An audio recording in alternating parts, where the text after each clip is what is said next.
Hi, everybody. I'm Lisa Benenson. I'm the Vice President of Communications for the Brennan Center for Justice. I'm really pleased to be here with our good friends from NYU and the Brademas Center to talk to you all today about 2024. We're really going to take it out there. And I am so happy to be joined by my friends here on this panel, Doug Thornell, who is a partner at SKDK and the head of its political advertising department. National Journal said that Doug was one of their 50 people changing the game in Washington and one of the most plugged-in professionals in DC. Next to him, Stephanie Cutter, who is the founding partner of Precision Strategies, a leading communications, digital, and data targeting consulting firm. Stephanie, as I'm sure anyone listening to this also knows, is the former deputy campaign manager and senior advisor to President Obama.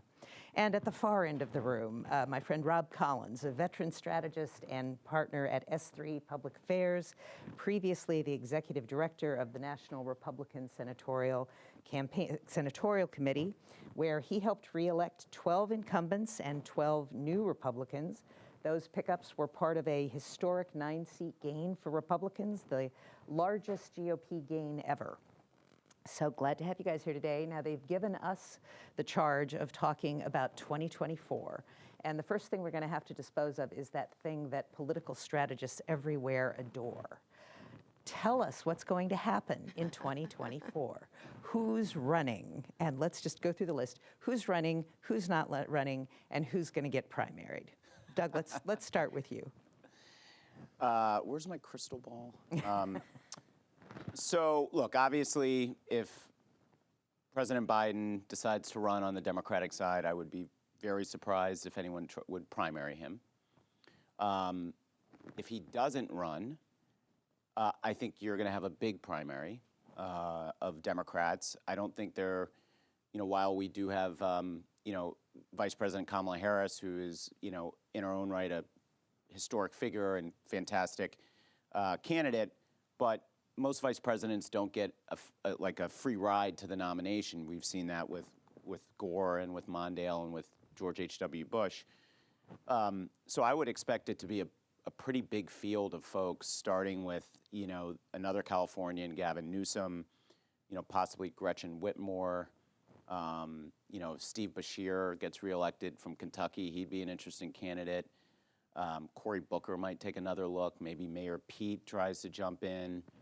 I think it's going to be a pretty big field of Democrats running, and then, on the Republican side, I think Trump gets in, unless there's something extraordinary that happens that that prevents him from getting in, and I think anyone else would have a hard time beating Trump. If Trump doesn't get in, then I think it's going to be a pretty wide open contest. I'm going to come back to Stephanie. Rob, I want to jump to you for a minute. So the Trump, no Trump question is key here, but more important, I think, in some ways, I'm really curious about some of the question that was touched on a little bit earlier. Republican candidates, are we going to see more candidates like Youngkin, or are we going to see more candidates like Marjorie Taylor Greene? Well, I think you can say that about political parties in general. I think, are you going to see more winger candidates, I guess is probably the question. And, the answer is, with the amount of money in politics now, fringe candidates always had trouble getting their message out. That is kind of largely evaporating. So I think we're going to go through a period of the wings of the party having louder and louder voices. I think there's a huge will he or won't he question that Doug got into, and that's Biden, and that's going to really set that field because, there's not a great plan B if he doesn't run. So it's going to be a tough choice for the Democratic Party to say, we have a president who's mid to sub 40s, high negatives on the economy and inflation and energy and the border, but has really high positives on COVID, and what do we have if we lose that? And should he run again? Will he run again? And I think we have the same challenge with Trump, which is he remains the most popular figure in the Republican Party. While his popularity is a net negative nationally, his policies actually poll 48-48. So while the American people, some segments of the American people say, I'm not on board with Trump, actually, if you ask them, did you like his policies, they actually poll better than Biden's right now. So now that's a little halo effect that every president gets when they're gone. So, you know, we do have to factor that in. But as a candidate, he would start out with a huge advantage.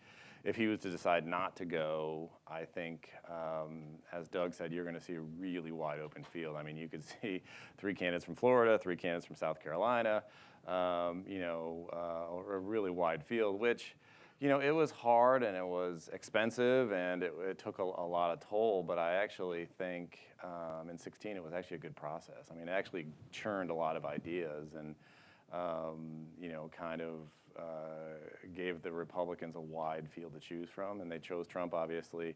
But they had, I mean, the spectrum. I mean, from Chris Christie to Jeb Bush to Marco Rubio, Ted Cruz, Rand Paul. I mean, you kind of saw, you know, the spectrum of ideology. And so I don't fear a wide primary. And I always wonder why there's always this pressure to get it done. I mean, I think, you know, it's you know, it's the Thunderdome, and you might as well have a long contest to see who can survive, because at the end of the day, the job you get is to run the country, and I don't think we should decide a nominee in 30 days. Yeah. So. Yeah, that Thunderdome sounds about right. That brings back painful memories.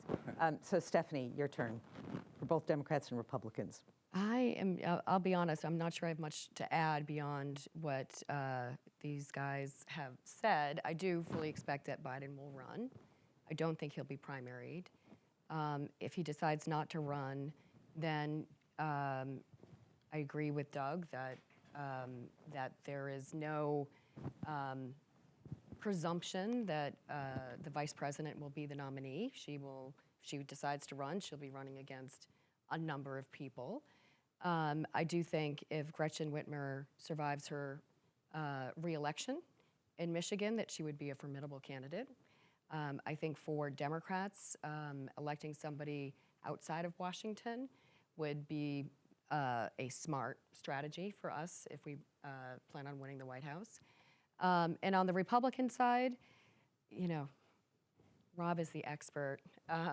But if, you know, I think the only reason Trump wouldn't run is if there's an indictment of some sort, or if he's making a lot of money doing something else.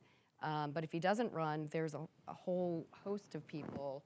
You know, somebody that I think about a lot is Nikki Haley, and whether she would run. You know, she's very good at morphing herself in her various roles, and I don't think she carries the Trump baggage that a lot of other people do.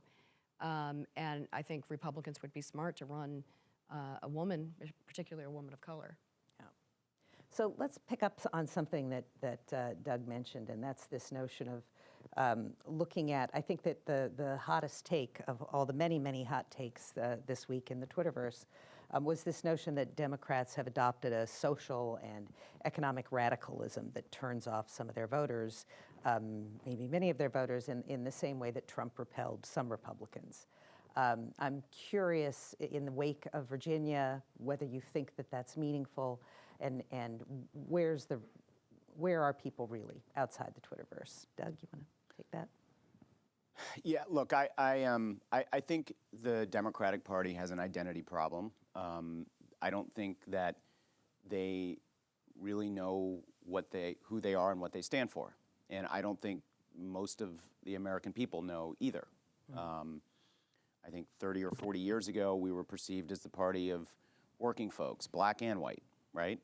That's not the case anymore. And I think we've just had a really hard time over the years. Even with Biden, Biden did, I think, a really exceptional job with his messaging and his campaign. He was it's kind of an anomaly, though, recently. I think we have had a hard time talking about economics in a way that really meets people where they are. I think that there's all this talk about the fight between moderates and progressives, and less of a focus on how do I reach these people who are feeling hurt by the economy, feeling like they're left out, you know, feeling like the system doesn't hurt or doesn't help them. And so I think I think the next year plus is going to be very important for Democrats to sort that out and figure that out. How do they define themselves, because I do think the image problem that we have is real. And if we don't address it ASAP, then we're going to be in deep trouble, not only in the midterms, but in 24. Yeah. Stephanie, how do you approach this? So no matter what we do as Democrats, we get tagged by Republicans as socialists, no matter what the policies are. So let's review the policies. You know, we passed the American Rescue Plan, which could hardly be called a socialist plan. It helped reopen our schools. It helped save small businesses. It put money in people's pockets. It put shots in arms. It basically prevented us from going off a cliff, and is one of the big reasons that we are 80% vaccinated today. Then we have the bipartisan infrastructure plan. There's nothing socialist about that. And then we have what we used to call the family plan. Now it's called Build Back Better, which, you know, we could do better branding on that. I think what has happened is, and you know, we've been down this road before, and you know, my Obama colleague Joel Benenson knows this well. You know, Democrats like to kill Democrats, and that's what we've been doing over the past 6 months in negotiating what's in it, what's not in it, you know, the moderates versus the progressives, Joe Manchin and Kristen Sinema against everybody. And as a result, we've lost the messaging around it. It's now about the price tag and social programs, and that's not what that bill is. First of all, it doesn't cost anything. And second of all, it will make a real difference in the majority of Americans' lives in terms of reducing costs, lowering inflation, putting people to work. And we've got to get back to that. So because we have not been successful in getting this bill done, and Nancy Pelosi is trying her damnedest to get it done, we've lost the messaging war on it. So it's easy to tag it as a socialist program. If we can pass it this year, and get that into the bloodstream and implement it, people will realize that it's actually a program to strengthen the middle class. Nothing socialist about it. And it reminds me, I pointed to Joel, it reminds me of what we went through in 2009 and 2010 in passing the health care bill. We, you know, Democrats were knifing Democrats, and we lost the message war on it, and it got dragged out. And not until we lost the safest Senate seat in the entire United States, my former boss's seat, Ted Kennedy's seat, did we get a kick in the butt and finally pass it. But by then it was too late in terms of the run-up to the midterms, and we got clobbered because we had lost the messaging war. So I think everybody has their eyes wide open right now in trying to prevent that and get ahead of it, but the clock is ticking. We gotta get it done. Yeah. So Rob, your colleagues, your Republican colleagues on the last panel talked a bit about Republicans being the party that knows how to politic, and Democrats are the party that knows how to policy. Yeah. You agree? No, I actually thought they were quite wrong. I look forward to talking to them later. I figured you might. And I'll remind them, and I'll remind our folks who are watching that, you know, we're the party of the contract with America. George Bush, when he ran, had a book on what he was going to do when he was going to govern. You know, just this year alone, Shelley Moore Capito engaged with the White House on a very lengthy negotiation that ultimately the Democrats couldn't agree to on infrastructure. Republican senators came together with Democratic senators to create the infrastructure plan, which we're possibly going to vote on today, though I heard it's stalled out right now. And, you know, just last week, Senator Sullivan and Braun came together with an energy plan to start addressing the potential energy shortages we're going to face this winter because of Biden policies. So on immigration, on the economy, you know, the Democratic Party is the party that's trying to shut down Robin Hood. I mean, so when you look at innovation and you look at where the Republicans are on crypto, on other, you know, financial instruments, or on other opportunities for people to diversify their portfolio, expand to new technologies. You know, Silicon Valley doesn't love us, but we've always protected their IP. We've always protected their right to exist, where other folks on the left want to break them up and do other things to them. So, you know, I think on a policy front, we're actually pretty substantive. You know, in a minority situation, and especially when the other side is, as my co-panelist has highlighted, is destroying themselves. I don't think we need to come out with a bunch of new ideas, though I will applaud Kevin McCarthy. I mean, he formed 7 working groups, which is going to produce an agenda for our governing majority when we take the House back next year. So we're already planning to, have our committees ready to go from day one. So, so it's a nice talking point, but it's not accurate. Well, so can I ask you a question then? Because the perception broadly, and I think that Joel pointed this out when he talked about the numbers, which is, of course, his favorite thing to do. And imagine being married to that all day long. All day long. So Biden and Trump both have some of the lowest approval ratings in recent history. Approval ratings of Congress fell to the lowest point of 2021 to just 21%. So you've got low faith in party leadership on both sides.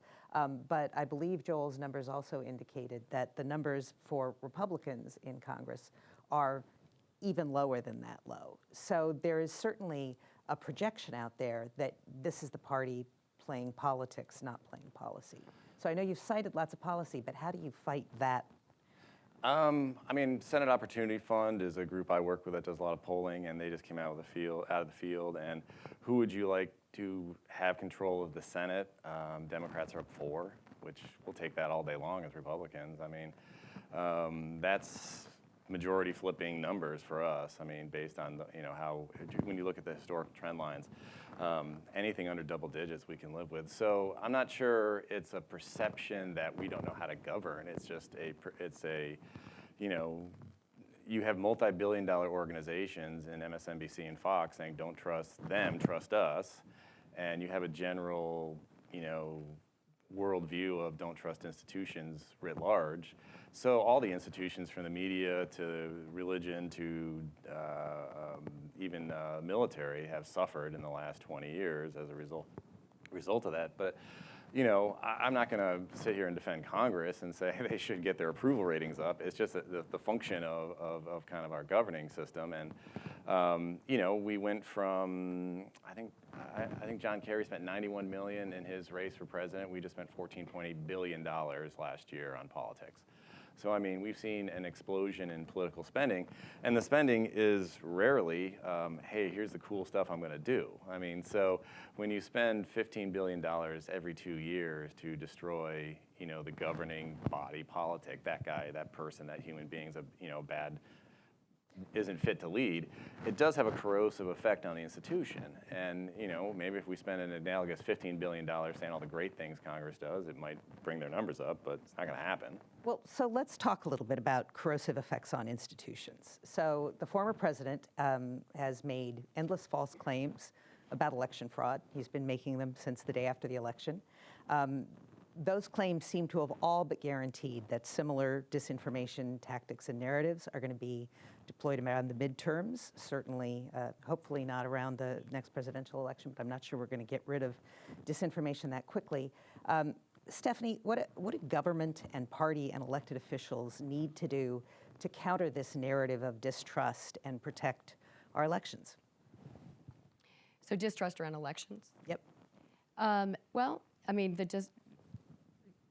The distrust is on one side, and no, I'm not pointing to you, Rob. That's okay. I know you trust her. But I'm just excited to be to your left for once.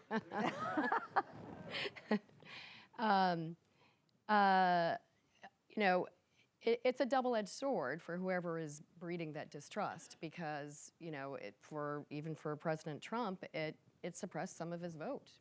People didn't trust mail-in ballots. They didn't trust that their vote was going to be counted because of his messaging.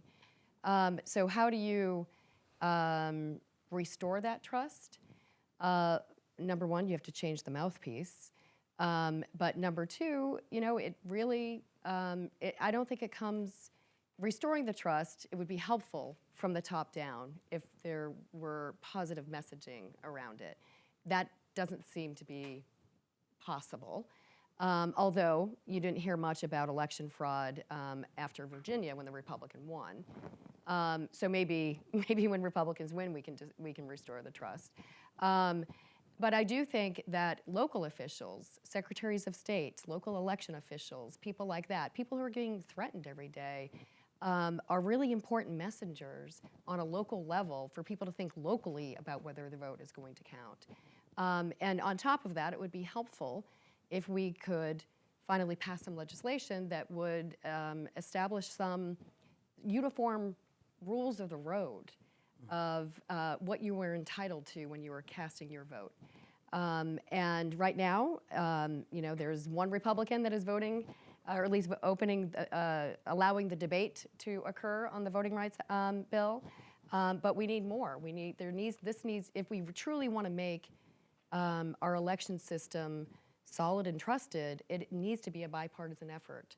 And that's one of the reasons Joe Manchin wasn't for the People's Act, because he felt like it needed to be a bipartisan effort, otherwise it wasn't a worthwhile exercise. Yeah. Now, I don't agree with him holding up that bill, but he does have a valid point. If we want to restore trust, it has to be a bipartisan effort.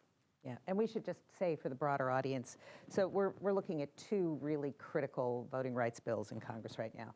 The John Lewis Voting Rights Advancement Act and the Freedom to Vote Act, which would promote national standards on voting, redistricting, and campaign finance.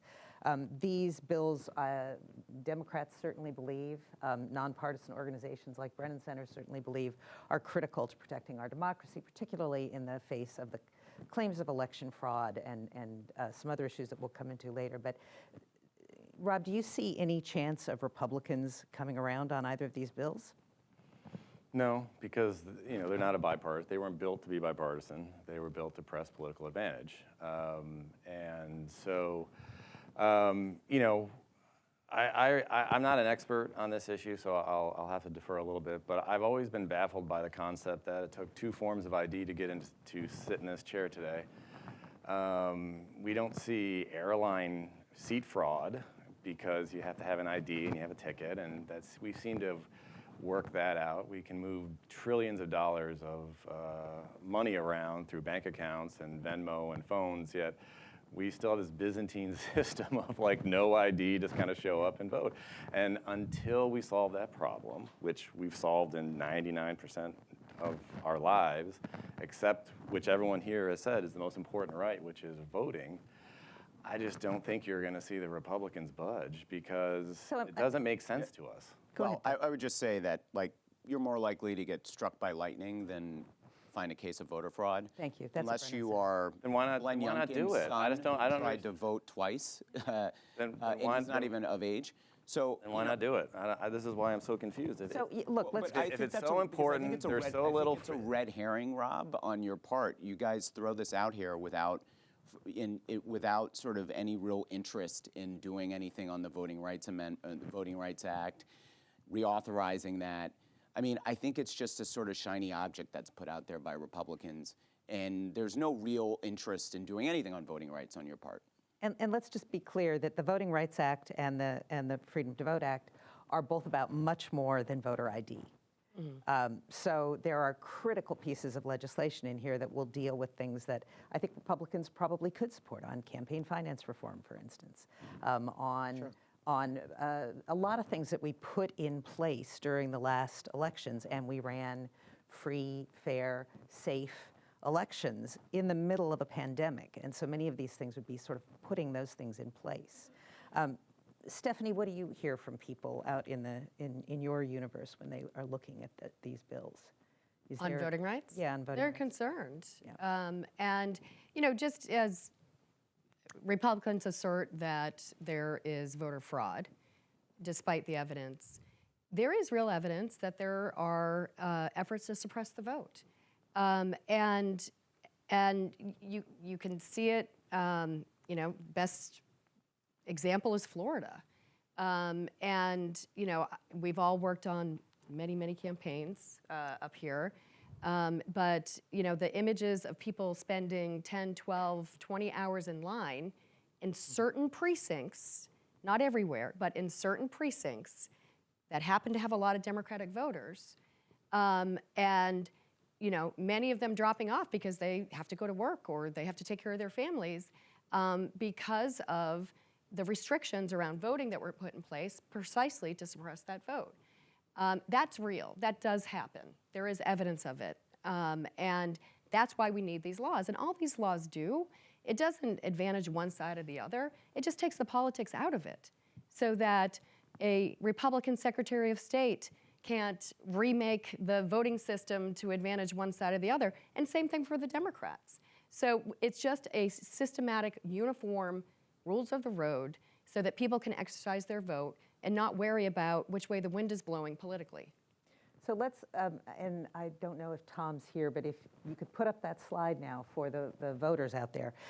So since the election, Brennan Center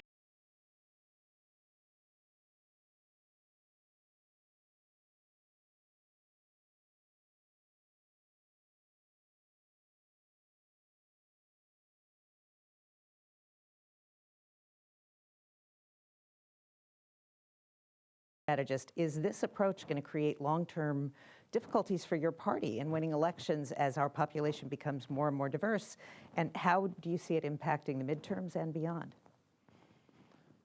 Well, yeah, I didn't take con law because I didn't take law school. I didn't go to law school, but I'll try to answer your question as a political strategist. And the political strategist in me says there's a persistent myth that Republicans want fewer people to vote, but on the 20 campaigns I've been involved in, when I ran the NRSC, the millions of dollars, hundreds of millions of dollars that we spend on getting people to vote is contrary to everything in my experience.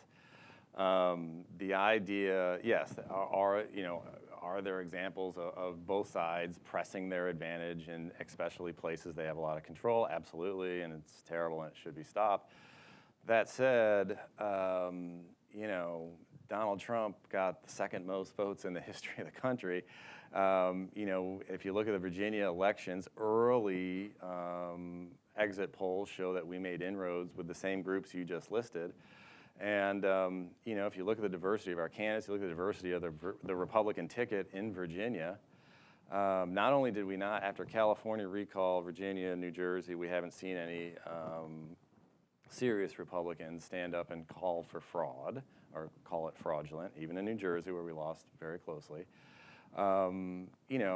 Everything that I've ever seen is that, our ideas, our principles are generally more popular, supported by a broader section of people. We get outspent 4-1, 5-1 in most of our statewide races, but when we can get our message out and we have the money for mechanics on turnout, we do pretty well. I think the Republican Party candidly has an over-reliance on consultants, and those consultants always want to buy digital and TV.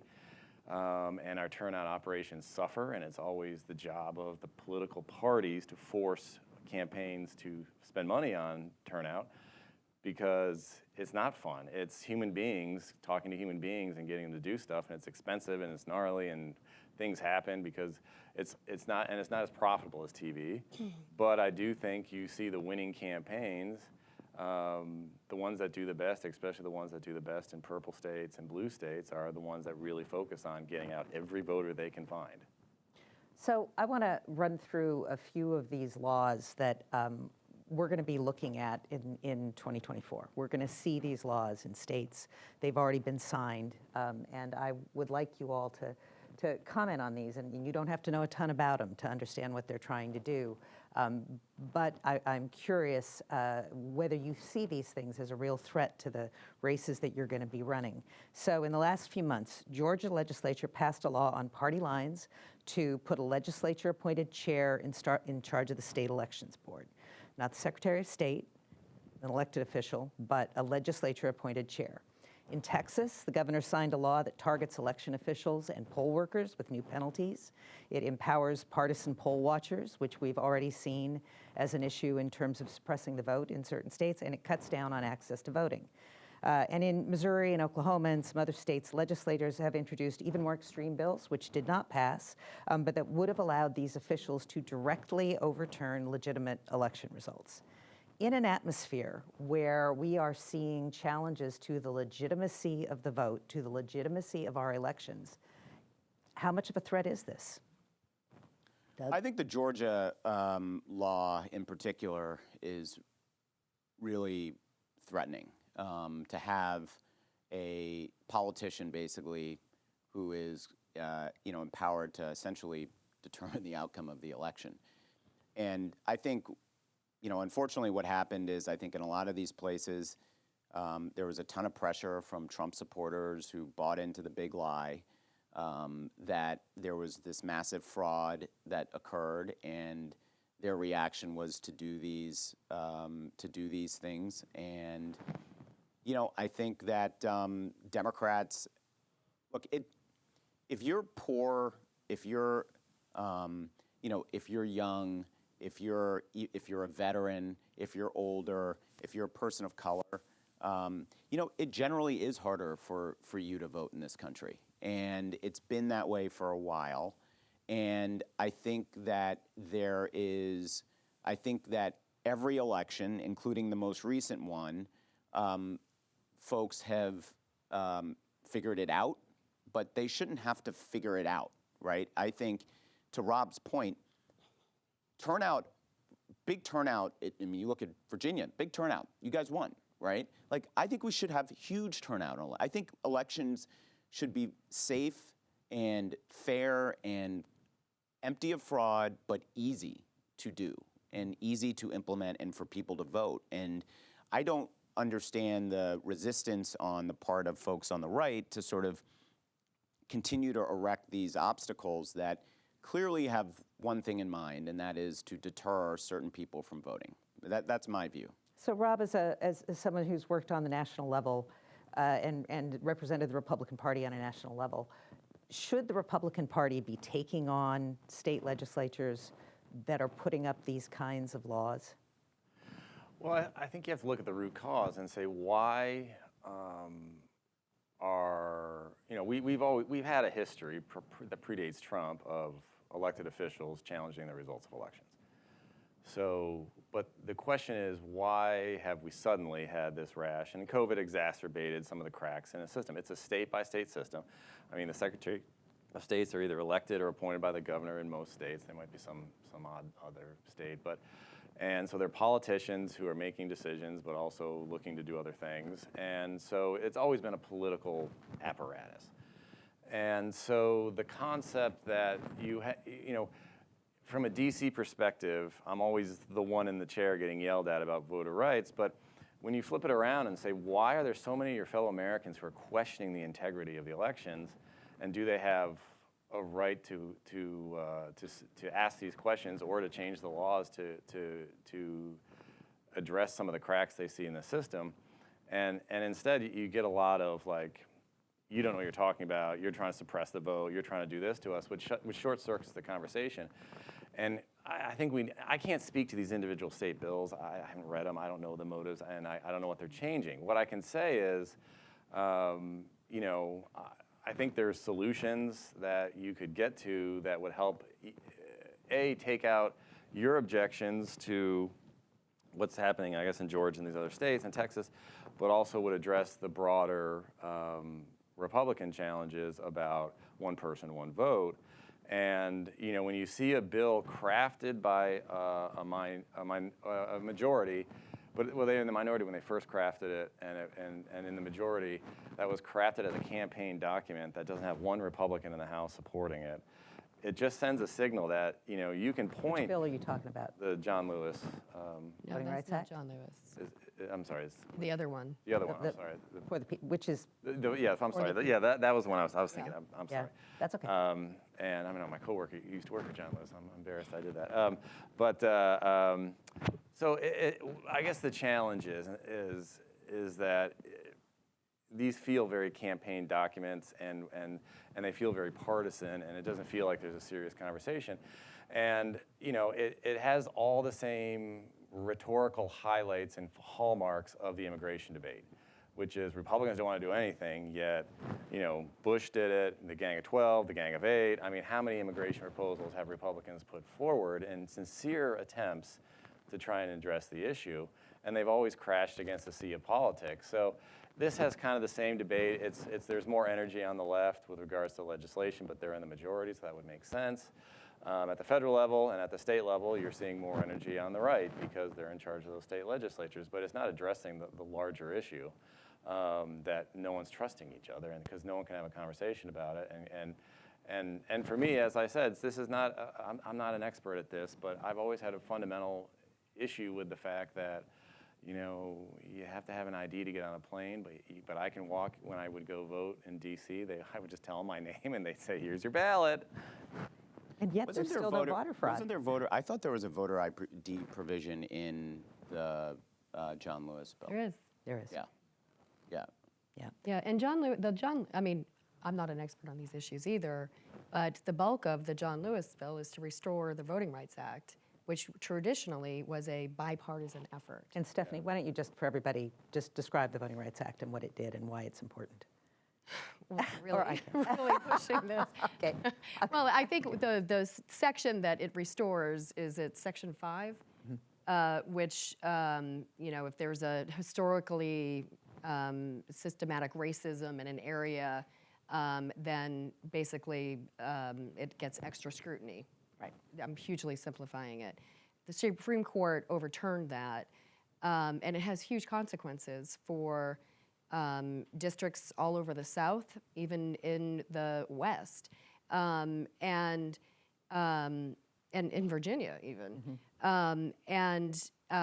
which allows for some of these changes that are being made to our voting system in these states.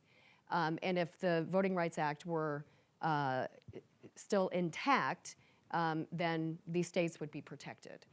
And I just want to say a couple of other things, Lisa, to your original question. You know, the reason why the Republican legislature in Georgia is putting their own person in charge is because the Republican Secretary of State wouldn't do what Trump wanted, and stood up to him and wouldn't overturn the election results in Georgia. And where there was a Democrat or Republican that stood up to Trump, the legislatures are changing the laws to go around that so it doesn't happen again. And it's as a result of Donald Trump. Now, Democrats and Republicans have had debates about voting rights and especially the ID piece of it for years. But it was a very different debate than what we are having right now. And that's because Donald Trump was a president who started challenging the vote even before any votes were cast in the 2020 election and calling it fraud. And now more, 50% of the United States agrees with him that there is incessant voter fraud despite no evidence and despite even Republican-led investigations coming up with nothing, despite spending millions of dollars trying to find that one fraudulent vote. So we have to take a reset, which I think is only possible if Donald Trump doesn't run, about how we restore the integrity of the elections. Not just, let me rephrase that, not the integrity of the elections, the trust in the integrity of the elections. But that can't happen as long as Donald Trump is hanging around. Yeah. So we're going to move to some questions and answers, questions from the audience. And so I was going to bother Kiki McLean and make her talk. Where is that woman? Up there. Oh, Kiki, I want you to, you and I talked a little bit before I sat down We here. have some students who have questions. What's that? Oh, and we're going to go to students as well. I want to get one question from Kiki because we were talking a little bit about process and the order of business in these elections, and I wondered if you could raise that question with our esteemed panel. Any predictions about the calendar of primaries? The historic role they've played, a growing dialogue for the past 4 presidential cycles about whether or not that should change. And historically the argument was that Iowa and New Hampshire should go early because they gave us close access to candidates. Then the argument becoming Iowa too extreme for Democrats on the liberal side, New Hampshire too conservative for Democrats. Technology has made candidates far more accessible, social media, so let's talk about Doug? I feel bad saying this because my first job was working on the Iowa caucuses, but I think given what happened in 2016 and I think given the dynamics and the makeup of the Democratic Party, I think it would be, I think it's time that they revisit the order and the states that play such a huge role in the first part of the primary season. I think if you look at New Hampshire and Iowa, I mean, they're just not, they don't reflect the diversity of the country. They certainly don't reflect the diversity of the party. And so I don't know exactly the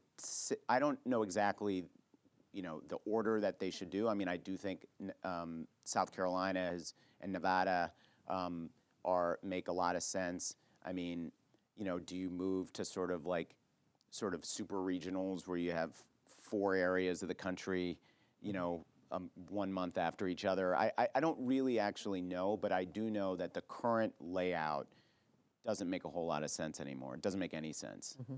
Stephanie, you? I agree. A lot of work has already been done to group diverse states together at key moments to shorten the primary process. Really, the big problem is Iowa and New Hampshire going first. And it has always been the third rail of Democratic politics that you couldn't touch, particularly if you planned on running for president. But there is a growing movement, and I think that there is a high likelihood that we will see that changed in the coming months of whether Iowa goes first, whether New Hampshire is the first primary, and an effort to have a contest that, at least an early contest, that really reflects the makeup of the Democratic Party. Do we have any questions from students in the room? Yes. And introduce yourself if you would, please. Hello, my name is Rohan. Thanks for speaking with us today. I'm a freshman here at NYU DC. So my question gets to the idea of how can we build trust with voters overall? Because we talked about Voter Rights Act and voter ID laws, which seem to be contradictory. So what can we do to find a middle ground that builds trust on either a state level or a federal level? Rob, you want to talk about this a little? I prepped for a panel on the 24 election, so I apologize. But I'll answer your question. And you said something I should have said when I started, which was thank you all for having me and having us, and we appreciate NYU sponsoring these debates. In DC, we have a tendency to kind of move in our own circles, and it's always great to talk and debate these issues with people who come from the other side of the aisle and think differently.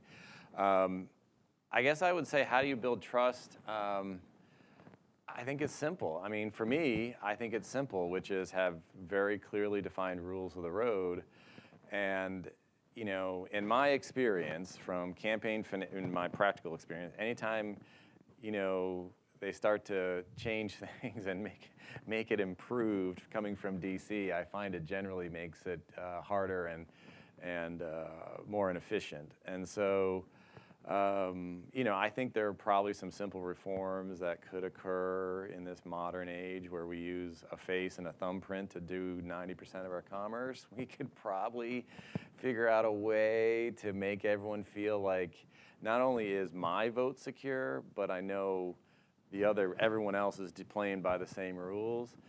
I don't know that you'll ever federalize voting. I think it's just too ingrained in our system to be a state right, and you have too many power centers that would oppose it.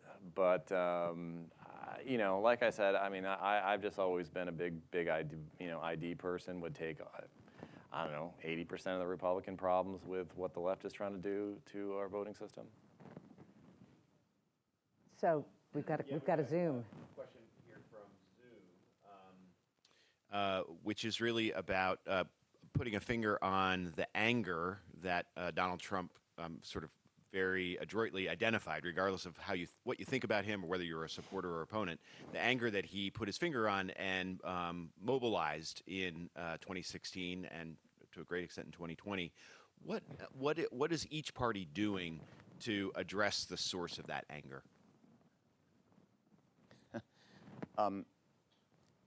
Well, you know what? A lot of people are angry. I mean, we saw after George Floyd died or was murdered that there were a lot of people who were angry about the way in which black people in general are treated by law enforcement, by some people in law enforcement, I shouldn't say, certainly not the majority. But, and there are folks who are, who are on the, Trump side who are rightfully angry about feeling like no one is listening to them, that their jobs have been outsourced and shipped overseas. And so there's I actually think that there's a lot of common ground between some of these people who are, who are maybe in urban areas or rural areas, because they all have anger at a system they don't believe works. And I just think that, look, I think that Congress and Washington in general, I think that there is an opportunity there if folks sort of decided to do this, where pick a handful of issues that both sides could work on together, try to get passed, and maybe that would start restoring some faith into the institution of Congress, which for many years has always been plummeting. But I just think that right now, we're just at each other's throats. And the strange thing is if you look at the folks who are part of this group, we've known each other for many years. We're Republicans and Democrats. We have a ton of respect for each other. We have we disagree on certain things, but I think Rob Collins is one of the smartest guys and just a super nice guy. And so if you can have that type of relationship with folks in this group who are Republicans and Democrats, I would think that maybe the people in Congress could try to figure out something similar. That's right. We are here to give you hope. Who knew? We have another question from a student in the room. Hello, my name is Benenson. I'm a first-year student here at NYCC. And the question I wanted to ask was, so you guys talked about a lot of how Democrats have a loss of message, and as a person who uses social media a lot, people when they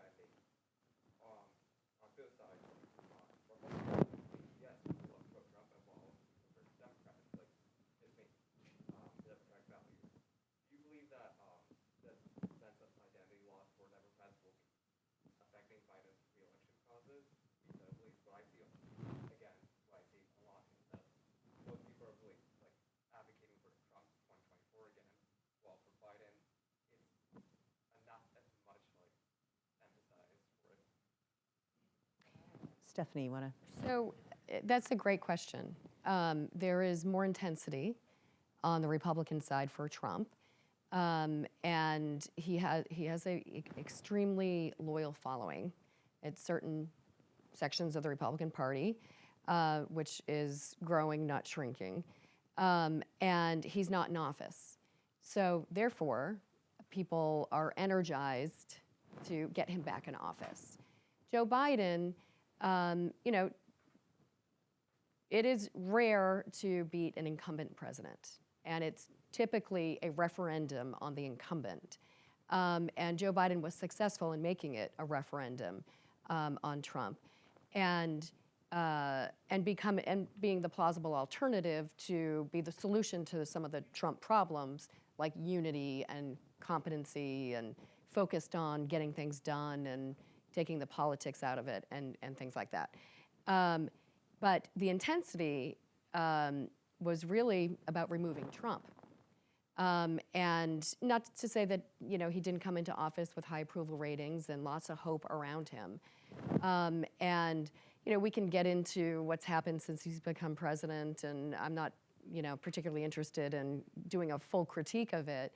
But, there were some serious problems that needed to be fixed, like getting this country out of a pandemic and having to do some things that aren't that popular. And in the meantime, not getting some of the things that were promised on the campaign trail that are popular with certain constituencies, like climate change. We are getting things done on climate change, but not to the scale that the hopes were attaching to it. And that can depress the energy around a candidate. We're stuck in this Democratic infighting. That can depress the energy around a president and a party. And it's when you're president of all the problems, and it's hard to keep your approval rating up, and that's across both parties. But what I will say is that, we are towards the end of 2021. November of 2024 is like 10 lifetimes away from where we are right now, maybe 20 lifetimes. And, I remember when we were getting ready for President Obama's reelection campaign, and we had, come off of the terrible midterms, and then we went through the debt ceiling crisis, and the market plummeted. And Nate Silver gave us a 17% chance of getting reelected a year out from the election. That we had a lot of work to do, but we had a lot of time to do it. And we had a year, which in an election is a long time. So Biden has some work to do to get himself to that place. It is not impossible, and we have no idea what's going to be happening between now and then. And I will also say that, bases on both sides have a remarkable ability to rally around their candidate when there are two people on the ballot, when there is a comparison and a choice. And if Trump is on the ballot, I guarantee you we will be right in the same place we were coming in the 2020 election in terms of a unified effort to reelect Joe Biden. That's probably the best thing that could happen to him. I think we've got another Zoom question here. Let's see here. Sorry. I've got one if you want to hold that. Okay, go ahead. Yeah. Okay, so Rob, I'd like you to take a little bit of this enthusiasm question, because in the same way the Democrats have some party divide, you guys do as well. So does Trump just carry the day for your party, or is there enough of a problem there that you've got to figure out, as apparently the new governor of Virginia did? Long-time listeners of these NYU conferences will remember back in Florence, I sat on a panel with Stephanie, and I said, I don't know the outcome, but the Republicans fight amongst themselves, and we spent hundreds of millions of dollars fighting to see, Tea Party verse, and now, far right and everything. And where I at the time, I characterized where the left just embraces their left. They don't fight them, they just say, sure, come on in. And on a previous panel, there was a discussion that the Democratic Party is a bit captive of that far left, and kind of Twitter reinforces it. And you saw that in the elections in the suburbs. You're seeing a pretty massive one-year swing in the suburban vote. So if the question is, does it make me nervous that Republicans are going to beat the heck out of each other? No, we do that all the time. I mean, it's so funny to me that, everyone always, they tried this in Virginia. This Republican is that Republican, and that Republican means this. And it's like, we spend so much energy as a party just pounding each other in primaries and rhetorically, and we have talk. The left doesn't have talk radio. 8 of the 10 biggest audiences in the nation are center-right talk show hosts. So there's no self-reinforcing. So, there isn't this huge apparatus that is constantly holding a mirror up to a Republican's record and saying, are they kind of Republican or not? So the question is, if we're going to have a big primary and have a big debate about the ideas, I'm pretty comfortable in that. We've survived those before. And I actually would say a word of caution that, before changing primary systems to reflect the country is a good goal. However, I would say it favors the high name ID and the ones with the money. And I think smaller states offer an opportunity to do two things. One, authenticity is the most important thing these days. You've seen candidates implode when they aren't authentic, and Iowa and New Hampshire forces you to be that way. And then also, I think it allows you to see somebody one-on-one with a voter.